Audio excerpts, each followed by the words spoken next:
Straight to the point. Now, doon na mga higalay kukos nga gihimo ang majority sa Senate mga kaigalaan under the leadership of Senator Alan Peter Cayetano.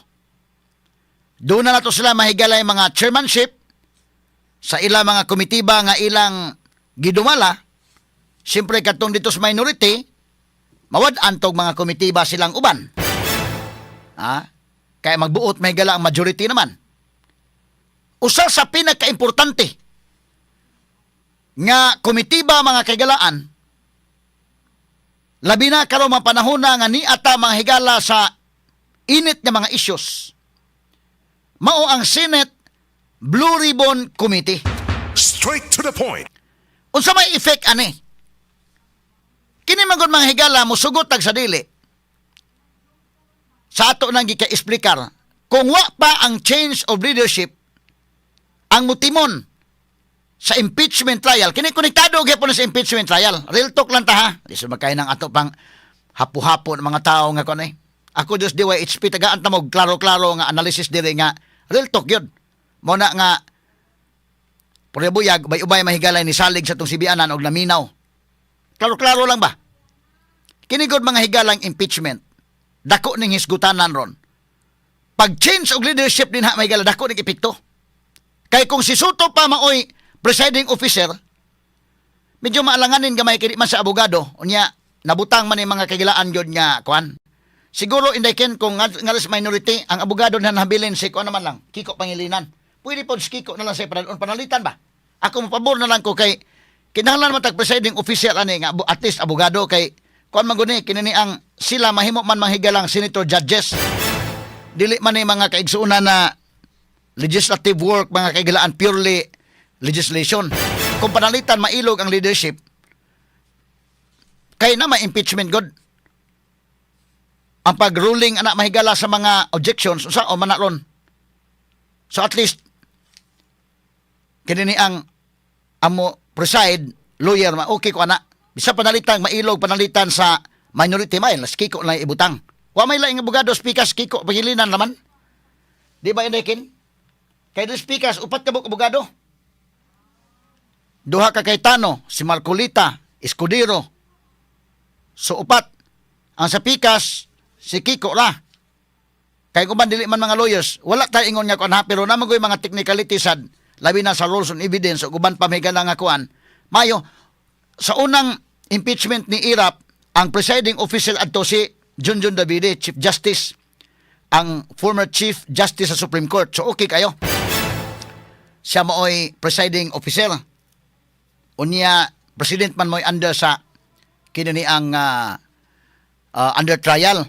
But niadtong kang corona ang Chief Justice mo'y under trial ang presiding officer si Juan Ponce Enrile. Maayo pod niya pagka handle kay abogado man si Juan Ponce Enrile. Bisa kini karon kang Peter Cayetano ngayon si Peter nga maoy mo presiding officer din ha. As compared di Soto. Kay tungod din impeachment. Panalitan kung mailog nila balik, ako mo suggest lang ko si Kiko na ibutang. At least ba, naay mo timon ba? Ang makatimon, may akong punto ha, dili sa ingon nga, kuan, kaya kini mga senators, kuan ba tatag due respect nila, mga senators guna. Pero, in times mga kaigalaan nga mulingkod sila as senator judges, uyo na lang ko nga si Kiko may ibutang panalitag mailog ang leadership. Pero dili mailog ang leadership, sakto na ni, kini kang Alan Peter. Tungod sa impeachment nga siya may mutimon, labi na mahigala ang pag-preside, kay daw hearing man gud ni. Impeachment court man gud ni. Sui generis ni mahigala ang hearing. Now, ikaduha, ang labing usapod mga higala sa mahinungdanon, ang Senate Blue Ribbon Committee, kung kinsa maoy mamuhandol. Kay ba, man ta panahon may galang Tito Soto mga sukit dig paminaw. Ang gahandol sa Blue Ribbon Committee is Lacson man. Nya nakaibaw naman tamay galang Lacson nga wa man niya tiwasan ng iyang investigation. Straight to the point. Wa man. Napay daghan mahigalang imbitaronon niya, wa gid imbitarang Lacson. So kuwang kayo, hilaw kayo ang investigation ni Senator Ping Lacson. Buyag lang ha, di lang pag-unsa ba. O guay bias ba? Kaya uban mahigala, mura naman ko ni Hinog isiglabanay na makigilaan. Pero kita mo tanaw ta, prangka-prangka pag-istorya, kanang kang Lacson, nga pagdumala sa Senate Blue Ribbon Committee, kuwang, dili po kumiingon nga, dili mao. Mao na unta. Mao nang kang Lacson. Walang matiwas. Kaya di naman niya, selective naman sa dekin. Ang iyang patawag ka namang mga witnesses, mga higala nga, ang testimonya itong ganahan paminaon sa pipila. Wa gyud mapatawag to mahigalang kuan. Katong kang Gutisa, gi-question ang 18 ka mga Marines, gi-question. Nga kung buta noon ang katong 18 Marines, ang ilang pag-ingon naghatod big kwarta doon nagi-picture sa tupa. Karabang supported with evidence, substantiated with evidence, ang gisulti sa 18 Marines, nga doon na mahigalay paghatod og kwarta. Inigiyon ang hatod og kwarta plus picture nga naghatod og kwarta. And they can easily counter-check, verify with all the powers, equipment of the government, especially ang NBI o ang ila mahigalang cybercrime division sa kapulisan. They can easily check that. If the pictures were produced by AI, sayon kayo na lang i-check. Pero wa mahigala, di nas Lacson. So, dili kinahanglan mga kagilaan. Tao mga kasabot nga, sa maning tawhan na, labi na nga ang korupsyon na ana at the doorstep of Malacanang, giundang ni Lacson. Na ana, involved na si Pangandaman, involved na si Bersamin, si Jojo Cadiz, na ana, sa Malacanang. Ang paghinatdanay mahigalag malita, wa nas Lacson. Wa na niya tiwasa. So karon nailog man ang leadership. Mo ni atangan nato kung kinsay ibutang as Senate Blue Ribbon Committee Chairman. Kung ibalik ni Marcolita ni, aroy, mabalik ang investigasyon sa flood control. O bisan adto mahatag ni Cayetano, ni Pia. Kay kalas Pia day, mapugos mo ginagawa ng mga tao, ang flood control ay kalimti. Pero kaya si Marcolita tested na nga, imbestigaron, yun ang flood control kay dako man ang kasuha. Mas dako ko ng trillion ko involved. Lisod bang kayo mahigala kita ba? Atong klarohon na no kay lisod bang kayo maghipokrito po mga higalag hipokrita ning uban. Nakakita sila makigalaan sa kang Sara. Apan di sa kakita mahigala sa flood control. Ang ato ini ipatas na. Lisod man kay selective kayo mga sugiti paminaw. Imbestigara Sara. Imbestigara sa ng flood control project.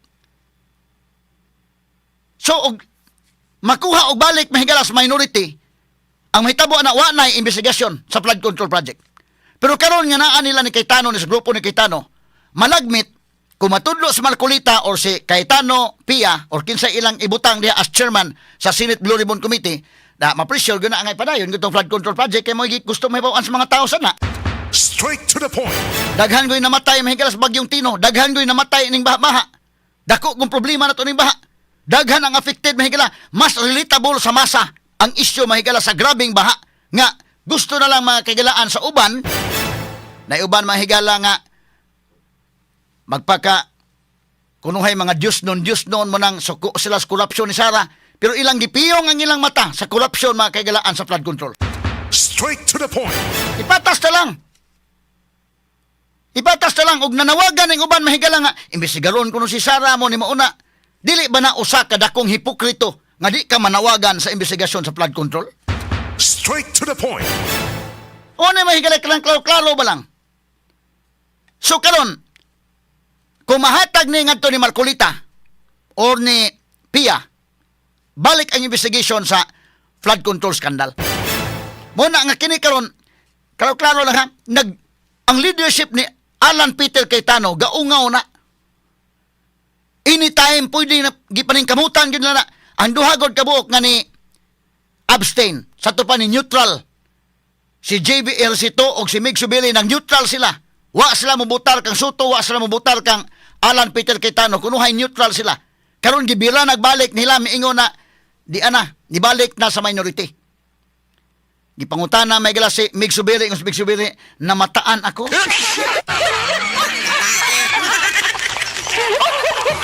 Asa binisaya nang namataan day? Ingon subiri na mataan na kuno siya. Nakamata na siya. Nalamdagan na siya kuno. Mao nang hibalik siya sa minority. Ano man day itong pag-voting, naday kas kangit-ngit atong panahon na mig subiri? Wa gabae. Nakaamgo na kuno siya. Sige lang, imo masada. Pero kung lagi na, niyadtong panahon na sa butuhay kinsa mahimong Senate President, wa man ka mo butar. Klaro rin ta ka, asa ka. Wa, pero karon nakaamgo na kuno siya.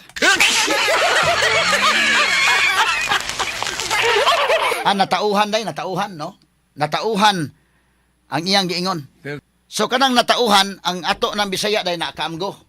No, nakaamgo na kuno siya. Ngano day na wa day kakaamgo ato panahon na?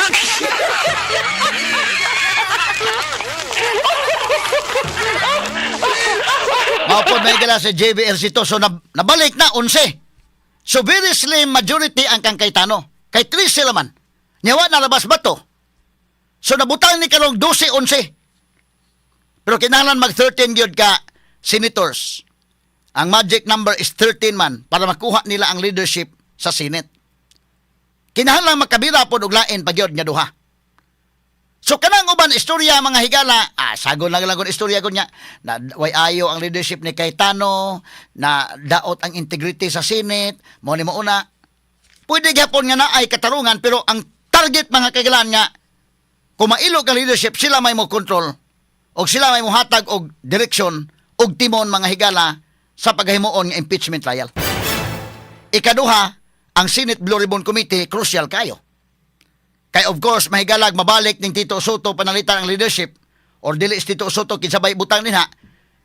Di ta mga kaigalaan magdahom nga ang flood control scandal maimbestigaran pa. Pero kung si Marcolita may mahabalik diha or bisag kinispiya kay Tano baka depende nila kinsa ilang hatagan ana nga kanang yung isog-isog sa gyud kay kanang Senate Blue Ribbon Committee chairman ka. Di mapuydi og alang-alang sa imong kaisog na napita daykin. Mabitan nang ibutang sa Marcolita kay sukol gyud og panalitan ari ka may galas pikas lakson may ibutang kay kana bang di mahadlok ba? Di man na mahadlok na madag hulga-hulga on mo lakson. Musukol mo gina. Sakto nang kan lakson gyud ta. Pero ang problema lang pili-pili pag sugod ng lakson okay man siya. Siya man gani mo oy nag expose dai ni Amina Pangandaman nila ni Bersamin sa may nagsulti. Kinumdo mo? Si lakson may nagsulti nga ang korupsyon na ana diha gigamit lang sa BBM. Way labot kuno sa BBM oy. Pero kini iya mga tao. Damon nga imbestigahon siya ni Lacson kay aron pagtin-aw sa presidente nganong gigamit ninyo ang ngalan sa presidente. Kamo Bersamin. Kamo Juju Cadiz. Kamo Amina Pangandaman. Pero Lacson may galawa na niya imbestigara na. So nilikoy ang investigasyon ni Lacson. Karon og balik ni Marcolita ni or bisa ni Pia Cayetano, mudi man mga tao nga ang flood control i-appeal. Puslan man nga ato ning imbestigaron to sara, imbestigaron sa nato ning mga kurap nga mo hinungdan pagkawagtang sa kwarta gumikan sa flood control project. Straight to the point. But ang mahitabo ni sa may implication ani sa impeachment. Ang implication ani may galadako. Ngano kay sa ako nag-ingon ang katawhan manggod ang pulso sa mga tao basihan na sa mga senador, musugot kag sa dili. Once the senator will cast his or her vote, whether to convict or to acquit Sara, tanaw niya mga higala ang pulso sa mga tao. Kana plangka-plangka ganang pagka-istorya, real talk na. Bisan pa og dunay pressure sa Malacañang, but the moment mahigala mo himo na sila sa ilang decisions, naa ka na, piit na ka ba? Ang usa ka senador mamili gyud. Unsay iyang buhaton mga suking tigpaminaw. Dunay pressure sa taas, dunay pressure sa ubos. Ngano man pressure sa taas nga ibutan tag ipakonbikto na diha. Ang pressure po sa ubos nagtan-aw mga tao, labi na kung mosamot mahigala og mapakita gyud ang support sa mga Duterte mga suking tigpaminaw. Managan ng senador anaoy. Straight to the point. Labi na senador mahigala nga kini ni ang re-electionist. Ibutang ta kana JBRC tuladan re-electionist man na. Magtan-aw JBRC today og tan-aw nimo bright boy siya, tan-aw niya ang nahitabo sa kini ni ang grupo mahigala 2011 last year ng election, midterm election, ang mga senador, mga kagalaan nga supak sa mga Duterte, suko sa mga Duterte, na nga zero mahigalas Mindanao area, gamay kay puntos Mindanao area, dire sa Visayas. Unsa mo pagdaog nimo pagka-senador? Kung muhugop ang support sa Visayas ug Mindanao, mga kagalaan, maglisod ka. Sumutanaw gid sila. Unsa may pulsos mga tao? Otherwise, manundong na kantilyanes gadi na mudaog mudagag senador, di nga mudaog bisag mayor. Ambot mudagag kapitan ug mudaog pa ba?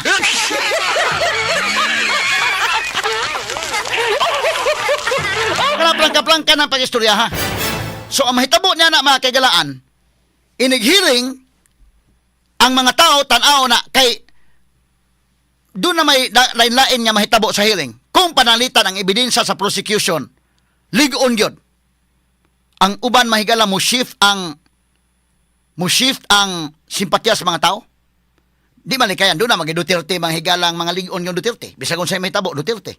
Doon na po yung uban din, ha, nga nagtanaw lang po nga fair enough, nga nagtanaw nga, tanaw to, kung wapag sa Sara, tanaw to, kung okay ra ba yun?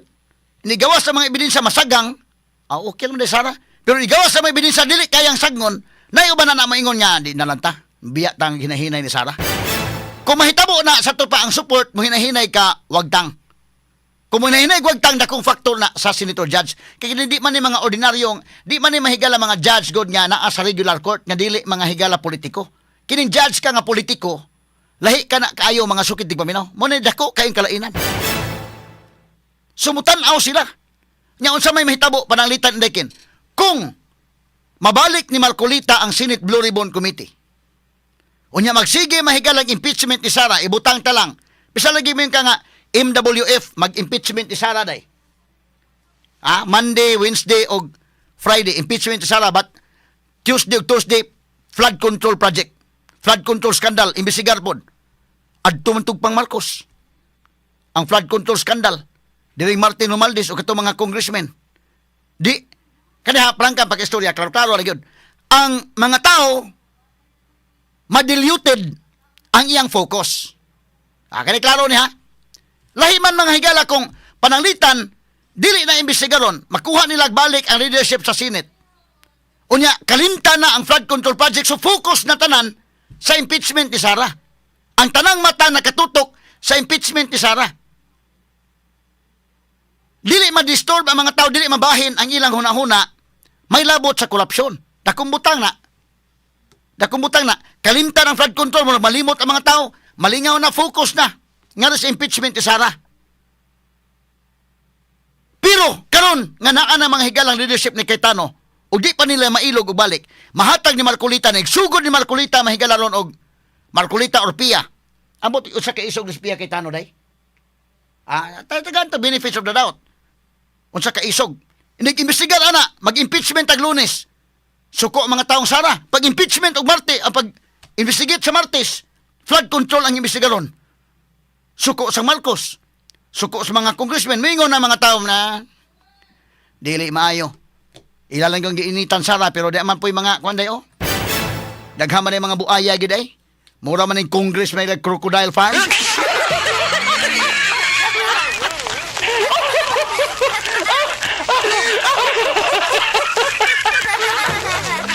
Kaya ako lang na yung mahigalang gikuan, ha? Ako lang na yung mga kagalaan agi kato katawa.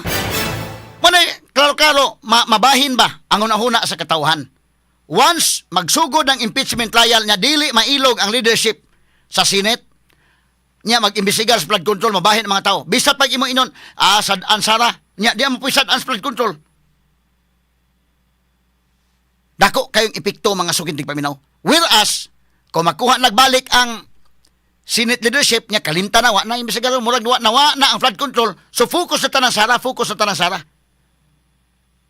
Dako kalainan. Mao na nga maningkamot ni sila taman sa ginhawa gyud. Kanunay ginatayog ang leadership ni Alan Peter Cayetano. Bisag unsa na lang mahigalay himuon nga kuan kanang way ayong leadership ni Cayetano, first time sa Senado nga kuan ating ibalik ang integrity. Pero tinuod ba nga kagalaan? Kana kisay mo timon sa impeachment o ganang Blue Ribbon Committee chairmanship. Usa na mahigala kada kumbutang nga nganong gusto lang ilogon gyud. ang liderato ni Alan Peter Cayetano. Dekalibreng talakayan. De prinsipyong komentaryo. Attorney Rufil Fernandez Banyok sa Straight to the Point.